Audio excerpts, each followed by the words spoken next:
राधे राधे भक्तों, आप सभी भक्तों का एक बार फिर से मेरे चैनल शिवानी की दुनिया में बहुत बहुत स्वागत है। भक्तों, आज हम सावन सोमवार व्रत कथा सुनेंगे। भगवान शिव को प्रसन्न करने के लिए श्रावण मास में सोमवार के व्रत जरूर करने चाहिए। सावन का महीना भगवान शिव को अत्यधिक प्यारा होता है और इस महीने में व्रत करने वाले साधकों की भगवान शिव हर मनोकामना अवश्य पूरी करते हैं। जो भी भक्त श्रावण सोमवार का व्रत करते हैं उन्हें व्रत वाले दिन व्रत कथा अवश्य ही सुननी या पढ़नी चाहिए। चलिए भक्तों, आप कथा शुरू करते हैं। श्रावण सोमवार की कथा के अनुसार अमरपुर नगर में एक धनी व्यापारी रहता था। दूर दूर तक उसका व्यापार फैला हुआ था। नगर में उस व्यापारी का सभी लोग मान सम्मान करते थे।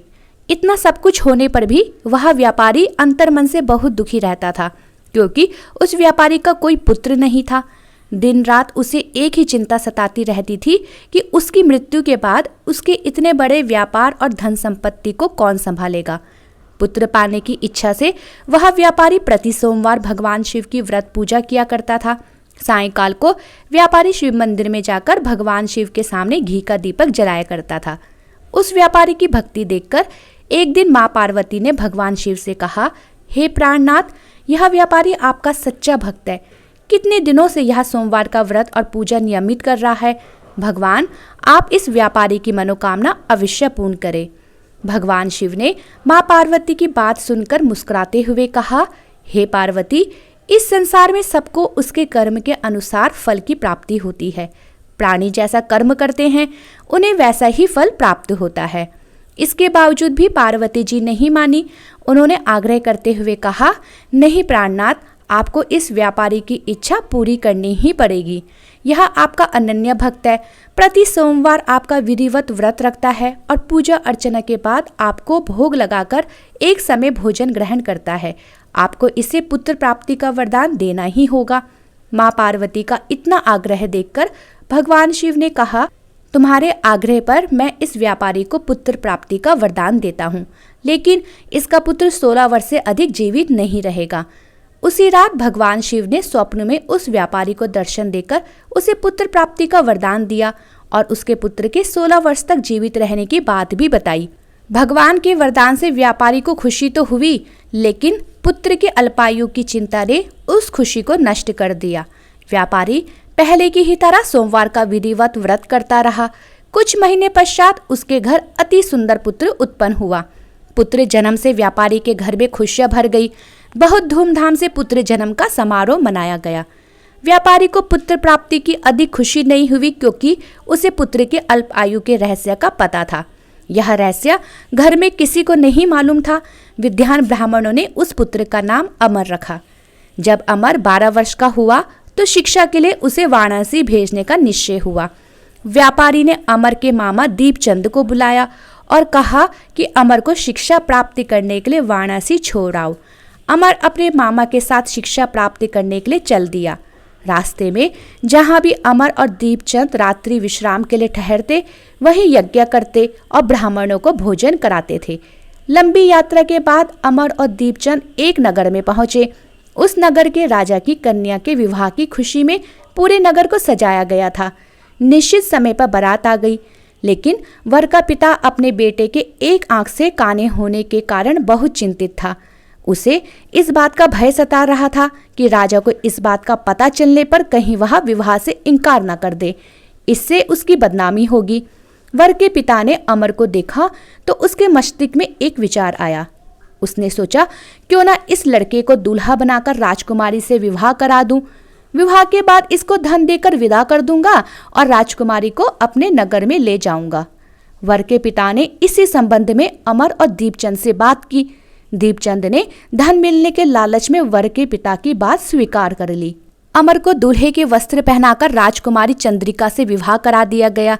राजा ने बहुत सा धन देकर राजकुमारी को विदा किया। अमर जब लौट रहा था तो सच नहीं छिपा सका और उसने राजकुमारी की ओढ़नी पर लिख दिया, राजकुमारी चंद्रिका, तुम्हारा विवाह तो मेरे साथ हुआ था।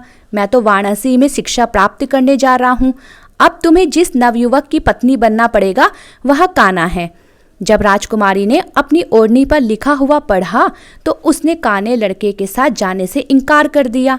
राजा ने सब बातें जानकर राजकुमारी को महल में ही रख लिया। उधर अमर अपने मामा दीपचंद के साथ वाराणसी पहुंच गया। अमर ने गुरुकुल में पढ़ना शुरू कर दिया। जब अमर की आयु 16 वर्ष की पूरी हुई तो उसने एक यज्ञ किया। यज्ञ की समाप्ति पर ब्राह्मणों को भोजन कराया गया, खूब अन्न वस्त्र दान दिए। रात को अमर अपने शयन कक्ष में सो गया। भगवान शिव के वरदान के अनुसार शयनावस्था में ही अमर के प्राण पखेरु उड़ गए।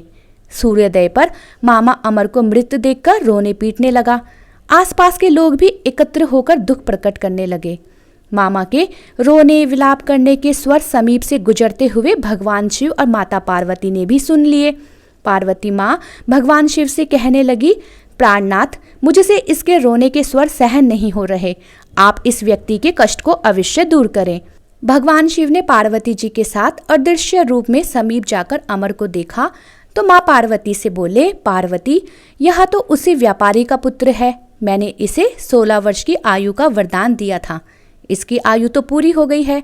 पार्वती जी ने फिर भगवान शिव से निवेदन किया कि हे प्राणनाथ, आप इस लड़के को जीवित करें, नहीं तो इसके माता पिता पुत्र की मृत्यु के कारण रो रो कर अपने प्राणों का त्याग कर देंगे। इस लड़के का पिता तो आपका परम भक्त है, वर्षों से सोमवार का व्रत करते हुए आपको भोग लगा रहा है।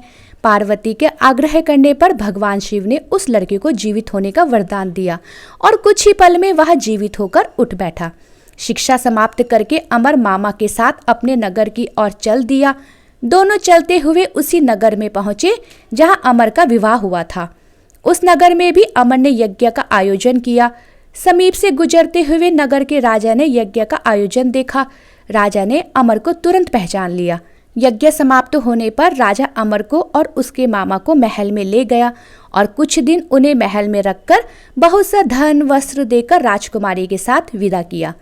रास्ते में सुरक्षा के लिए राजा ने बहुत से सैनिकों को भी साथ भेजा। दीपचंद ने नगर में पहुंचते ही एक दूत को घर भेजकर अपने आगमन की सूचना भेजी। अपने बेटे अमर के जीवित वापस लौटने की सूचना से व्यापारी बहुत प्रसन्न हुआ। व्यापारी ने अपनी पत्नी के साथ स्वयं को एक कमरे में बंद कर रखा था। भूखे प्यासे रहकर व्यापारी और उसकी पत्नी बेटे की प्रतीक्षा कर रहे थे। उन्होंने प्रतिज्ञा कर रखी थी कि यदि उन्हें अपने बेटे की मृत्यु का समाचार मिला तो दोनों अपने प्राण त्याग देंगे। व्यापारी अपनी पत्नी और मित्रों के साथ नगर के द्वार पर पहुंचा। अपने बेटे के विवाह का समाचार सुनकर पुत्र वधू राजकुमारी चंद्रिका को देखकर उसकी खुशी का ठिकाना न रहा। उसी रात भगवान शिव ने व्यापारी के स्वप्न में आकर कहा, हे श्रेष्ठी, मैंने तेरे सोमवार के व्रत करने और व्रत कथा सुनने से प्रसन्न होकर तेरे पुत्र को लंबी आयु प्रदान की है। व्यापारी बहुत प्रसन्न हुआ। भक्तों, सोमवार का व्रत करने से व्यापारी के घर में खुशियां लौट आई। शास्त्रों में लिखा है कि जो भी स्त्री पुरुष सोमवार का विधिवत व्रत करते हैं और व्रत कथा सुनते हैं, उनकी सभी इच्छाएं पूरी होती है। ओम नमः शिवाय। भगवान शिव शंकर महादेव की जय।